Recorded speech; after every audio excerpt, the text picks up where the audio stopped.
What's going on, YouTube? It's the Advice Slinger here, and you know, happy Sunday to everybody. You know, what I'm saying everybody who went to church, and even those who didn't. Um, whatever, whatever you do on Sunday, I hope everything was all well today, and everything was great. You know, what I'm saying I'm out here in the nature. It's gonna storm today, seemed like, but it's all right. I wore my little outfit to church, so everything was all well today. So, just letting you guys know that. So today's topic or question was, Steve, the advice slinger, how do you let God? How do you let go and let God? Like, what does that mean?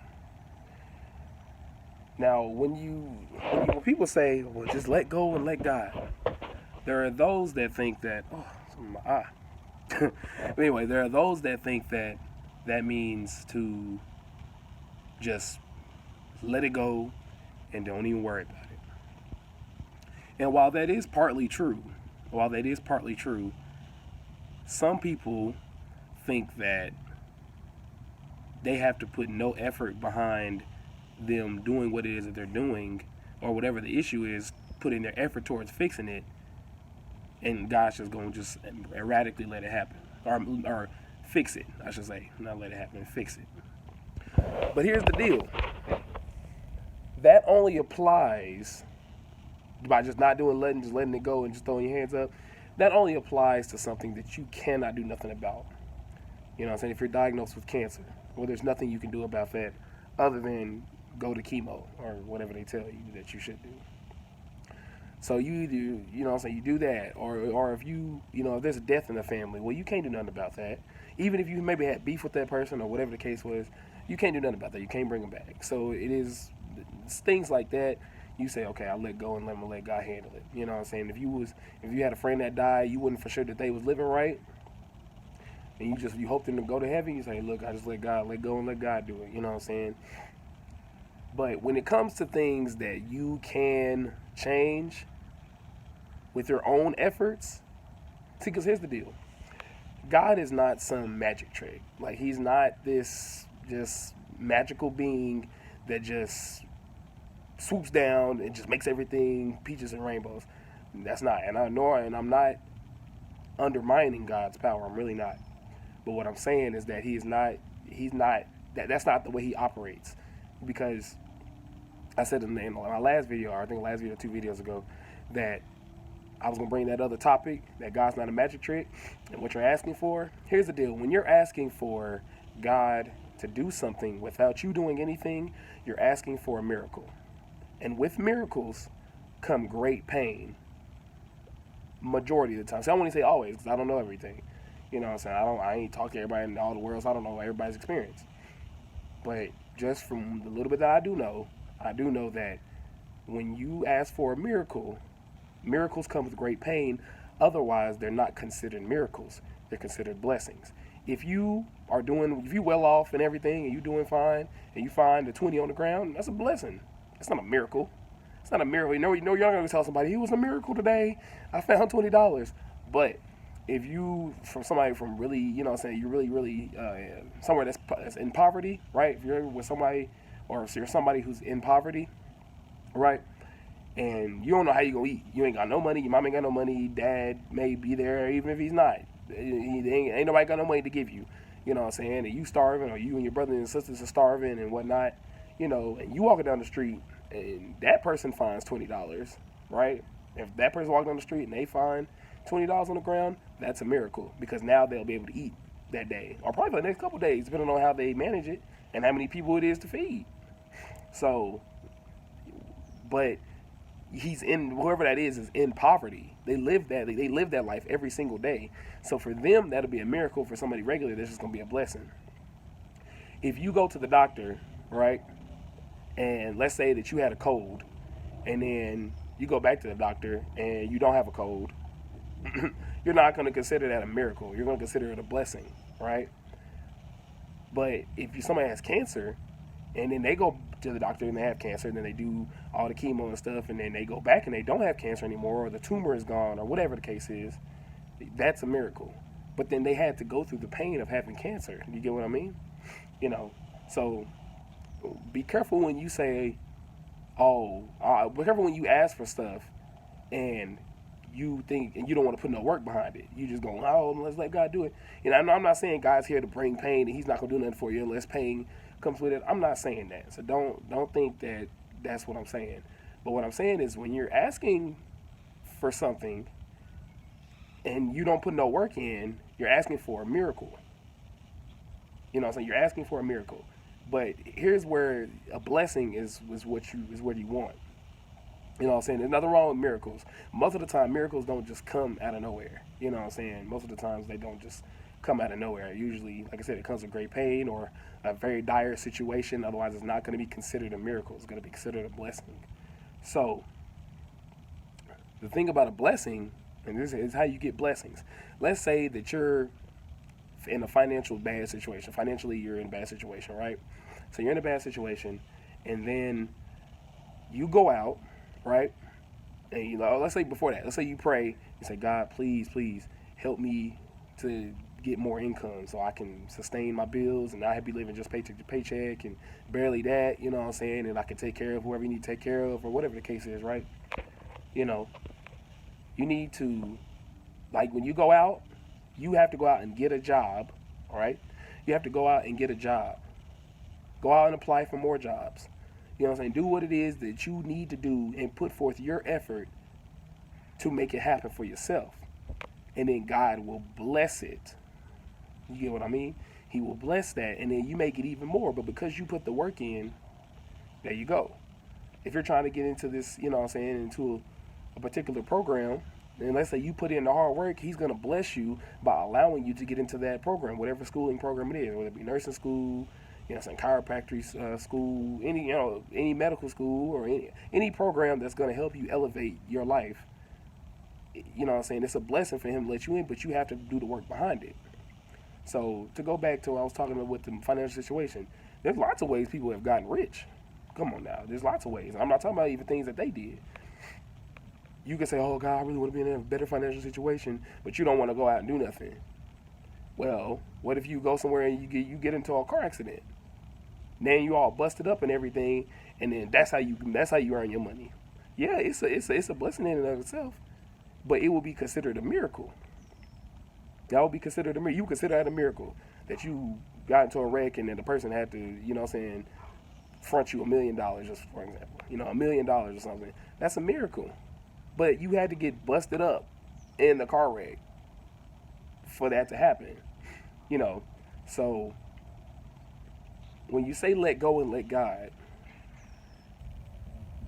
do your part, do what you can, do your absolute best and do what you can, and then,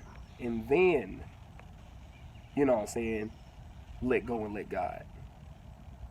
Do what you can, and once you can't do no more, then you let go and say, okay, God, I've done all I can do. Now it's in your hands, Lord, I need your blessing. Now, boom, there you go. You know, but when you say, well, but people that could say let go and let God, they want to rely on Him, and then God don't always say yes. He doesn't, especially if your heart is bad, like, you know, your intentions for wanting whatever it is. Let's say you want, oh Lord, I need a new car. The one you got's fine. Well, Lord, I need a new car. You just want a new car just so you can go out and pull more women if you're a dude, or vice versa, or you want to show off with your friends and flash it off and all that. You know what I'm saying? He probably gonna be like, no. I ain't gonna say he probably is, but he may be like, no, because you're not gonna, by me blessing you with this, you're not gonna do it. You know what I'm saying? You're not gonna give me the glory for it. And it may sound like God is selfish, but He does want the glory for His works. Imagine if you did something for somebody, you know what I'm saying, you kind of want the credit for it. You know what I'm saying? Maybe not all the time, but you want the credit for it a lot of the time, depending on the person. So, you know what I mean? So when you say let go and let God, you know what I'm saying, you have to do your part. You have to do your part. And don't rely on Him. Because when He says no, then you'll be sitting there like, oh, God don't care about me. God don't love me. People do that all the time. They'll ask God for something and they know their heart ain't right with it. And then when they don't get it, and even if your heart is right with it, God's timing is perfect. That I will say for sure. God's timing is perfect. And everything in life is a lesson, a blessing. Everything. If you look at it that way. I went to, just like at church today, they was talking about perspective. It's about your perspective on life. My choose to have my perspective as everything is a lesson of lesson. You know what I'm saying? I either learned a lesson from it or it was a blessing. And most of the time it's both. Because you get a lesson, and out of that lesson, you really get a blessing because you learned what either to do or what not to do. You get what I mean? So, how to let go and let God. Do your part. Do what you're supposed to do. Okay? Do as much as you can do and the best that you can do to the best of your ability. And then, like I said, you can continue to pray. Nothing wrong, continue to pray and to ask God, but you have to be actively doing what it is. You have to give God something to bless. He can do it out of thin air. He can. He's all powerful. He can do it. But you have to. It's better if you give him something to bless. If you give him something to bless, and then after you do it, give him the glory. Every time I accomplish something, I say, "Hey, all praise be to God that I even got this. This wasn't me. I put in my hard work, but He's the one that made this happen. Because if it would have just been on my own, it would have just been this, like right here. But He made this happen. You know what I'm saying? Whatever it is, it's way better. You know what I'm saying? God's plan is already way better than anything we could ever imagine, for real. So, do your part. Do not just sit there and rely on God and just sit back and just think that you ain't got to do nothing. God is not a pimp. I mean, He's not your pimp. You know what I'm saying? Or I mean, you're not God's pimp.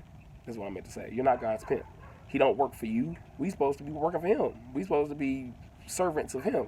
You know what I'm saying? And some people say you shouldn't be a servant to anybody, but I mean, come on now.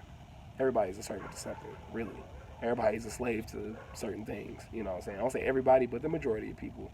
So I choose to serve God because He's always blessed me, always kept me right, always kept me protected and safe and all of that. So why would I not serve Him? And He's always been good to me.